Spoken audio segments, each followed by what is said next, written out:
L'opera ha visto un parto difficile e lungo in valutazione di impatto ambientale. L'opera risolve brillantemente le questioni poste in valutazione e addirittura realizza opere di compensazione e di protezione idraulica che sono ancor più favorevoli per la salvaguardia del territorio, ovviamente in occasioni di perturbazioni e precipitazioni molto abbondanti come purtroppo si verificano ormai sempre più di frequente. L'assessore regionale alle infrastrutture Cristina Mirante ha incontrato nella sede di Udine della regione i sindaci dei 4 comuni interessati per il rinnovo dell'accordo di programma per il secondo lotto della tangenziale sud di Udine, a conferma del percorso condiviso. Un gesto simbolico in attesa della più concreta firma digitale. Sì, la tangenziale sud di Udine risolve di fatto l'ingresso a Udine dalle provenienze dall'area pordenonese e quindi uno dei colli di bottiglia principali della regione Friuli Venezia Giulia. Collegare direttamente invece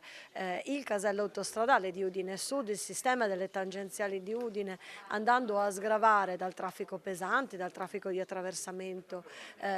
questi territori, garantirà chiaramente un miglior utilizzo della strada, una riduzione dei tempi di percorrenza e di conseguenza una maggior competitività, una risoluzione finalmente di un'annosissima questione. Un misto tra soddisfazione e attesa invece per le amministrazioni municipali di Basiliano, Campoformido, Lestizza e Pozzolo del Friuli. E riconferma la determinazione di questa regione nel risolvere una criticità e dei problemi importanti dei nostri territori. Con questo rinnovo di accordo di programma siamo sulla strada giusta per proseguire in modo determinato e concreto. Siamo arrivati alla fine di un iter lungo 50 anni e dico finalmente abbiamo dato certezza almeno alle 10 alle 10 famiglie che verranno espropriate delle abitazioni, quindi abbiamo richiesto e ottenuto dalla Regione una massima tutela per gli abitanti di quel territorio e soprattutto abbiamo ricevuto sicurezze sulle opere di mitigazione ambientale e sulle opere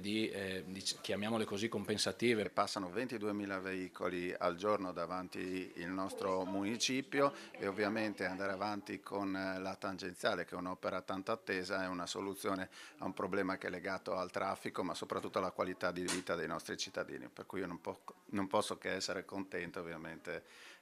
di questo incontro e del fatto che comunque la Regione stia correndo finalmente nuovamente per riattivare la tangenziale sud.